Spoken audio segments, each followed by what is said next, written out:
Welcome back. Let's take a break from Ben Bernanke now for a Bloomberg exclusive. 2 weeks before BP's Deepwater Horizon disaster in the Gulf of Mexico, this country was riveted by the worst coal mine disaster in 40 years. An explosion at Massey Energy's Upper Big Branch mine in West Virginia killed 29 miners. Today, Massey released a report that showed 3 times the normal amount of methane gas was released right before the explosion happened. In an exclusive interview, I asked Don Blankenship, the CEO, what happened.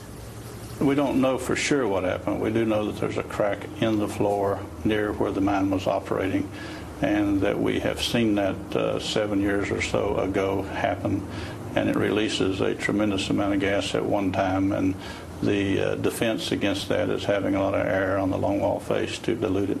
So this similar incident happened 7 years before? A similar inundation of gas happened, but it did not explode at that time.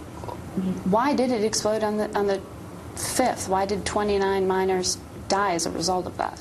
Well, I mean, in the simplest terms, somewhere you got a spark combined with an explosive atmosphere. When you're mining underground, you're necessarily releasing gas out of the coal seam. You can release gas from beneath you. The systems are supposed to protect against that, but in this case, something failed.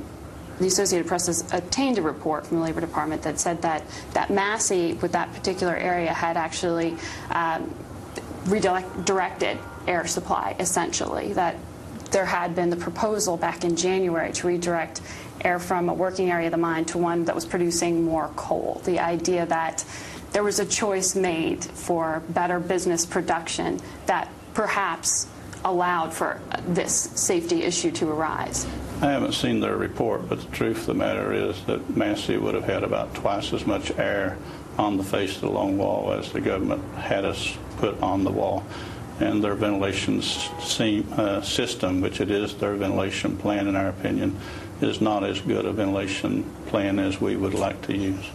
Your ventilation plan for the area where the explosion was, what was adequate, that it was up to regulatory standards? Actually, the one running at the time was in excess of regulatory standard. We probably had twice as much air on the face at the moment of the explosion as the law required. We probably would have had 4 times as much as required were we to have the authority to do that. It basically comes down to engineers that work for the company that we believe are more technically competent than those that work for the government. Well, there certainly seems to be the idea or consensus building that the regulators need to be more empowered. However, President Obama himself, in the wake of that disaster, came out and said what happened at the Upper Big Branch mine, that fatal explosion, was a result of a failure of management and a failure of law. Yeah. You're smiling at that. Yeah. I mean, that's a personal accusation there. Do you believe that you failed? No, in all due respect to the president, I doubt that he knows as much about mining as our engineers, and as I know, with 40 years in the business and having done everything from shovel coal to overseeing more coal production than anyone in the history of Central Appalachia. The problem is not that the inspectors don't have enough power, they have too much power. They're turning off air filter systems, which makes no sense. They're dictating ventilation plans. They're reducing air on the face. They don't understand the physics and math of it. The regulators, MSHA in particular, that has faced a fair amount of scrutiny in the wake of this disaster as well, point to safety violations on Massey's point. And this idea of giving them greater subpoena power would allow them to shut down mines more quickly with those safety issues. You know, the violations are easy to write. They write a lot of violations. Some of them are meaningful, some are not.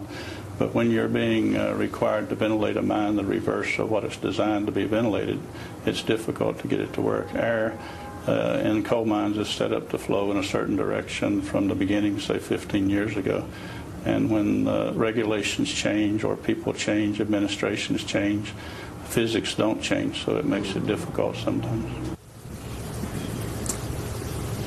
That was Don Blankenship, CEO of Massey Energy. We're going to bring you more from my interview with the CEO later in the show and on tomorrow's program. Massey Energy today up $1.26 right now. We're going to talk about the implications of what he said on energy policy as well.